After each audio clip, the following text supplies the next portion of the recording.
Ndewo na ndị be anyị abịakwa m ọzọ ka mụ na unu kparịa.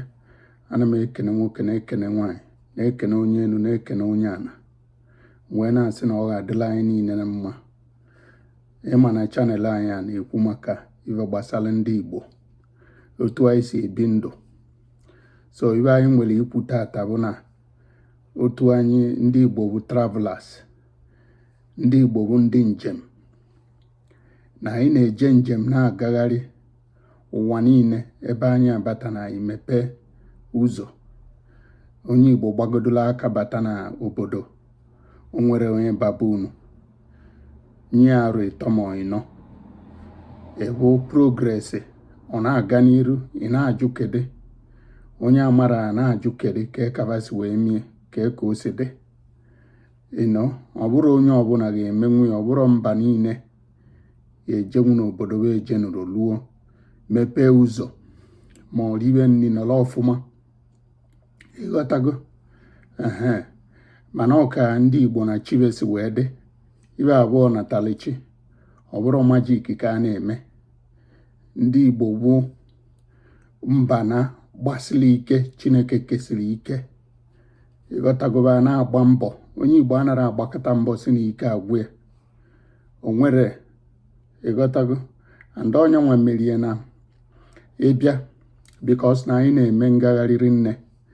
Abịa onye Igbo bịa, ọ narakwa echezo ebe o si. Ịfụ na ọnụgodu nwaanyị mba ọzọ, ọ ghara echezo. Ọ ga-agwakwa the woman, ọ ga-anọkwa na-akọwakwa the woman ebe o si. Ịghọtago?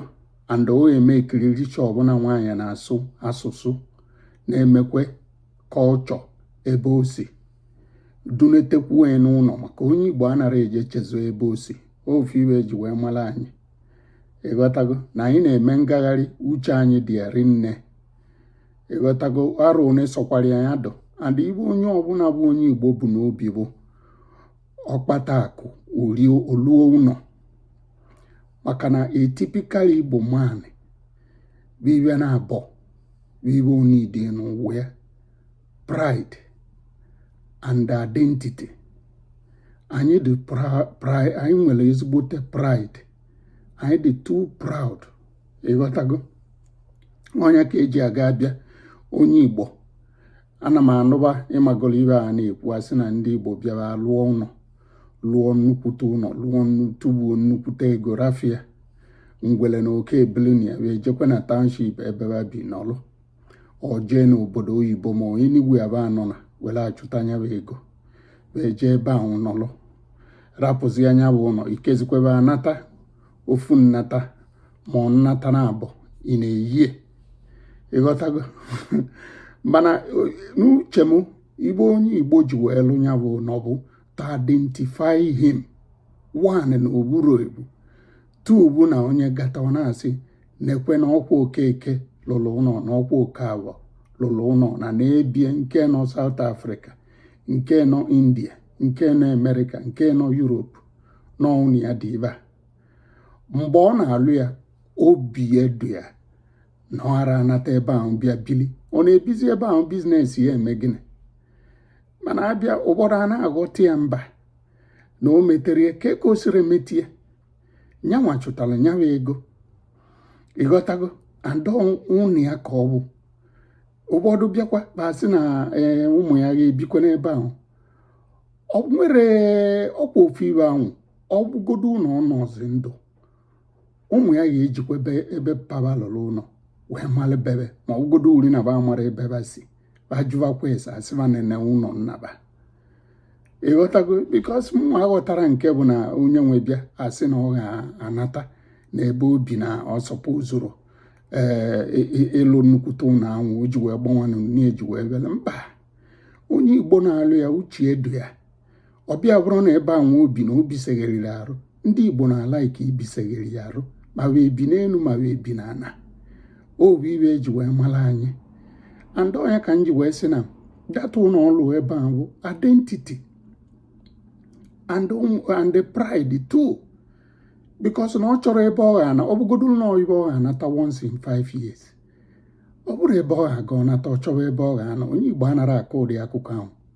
onye ka ebe ji esi ọnwụ alụpụta nyanwụ ụlọ alụpụta nyanwụ ụlọ o nwere ibe sọrọ ya bila ebe ahụ mgbe onye Igbo ji wee jechekwenata otiche enye nke bụ my own opinion ịghọtago dịba ọnya bụ ibe nji wee sị ka m bịa ka anyị tụgharịa enye ọnụ bikọs oge ọbụla na-ekwunyebe okwu ọdụka ya asị na ndị Igbo amara ibe mba uche anyị dị ya nwoke lụrụ ụlọ nwee ibe o ji wee lụọ ụlọ so don't get it twisted, don't get yourself confused ma ndị ọzọ na-ekwu ya ịghọtago ka ọ lụrụ nyanwụ ụlọ o tuburu nyabụ ego etubu ọ lụrụ ya for identity and pride ịghọtago nke bụ my own contribution ọ ka bụkwa nwanne unu nwoke Kenechukwu onye nwezie ebe ọ ga-ekwu ma kọmentị ma ọ mara m kwurie ma ọ na m ekwutere ma ọ na onwe ebe ya sọjest ije tinyela anyị ọnụ na kọment sekshọn tụsa anya bụ ozi ka anyị were ya wee na-amụta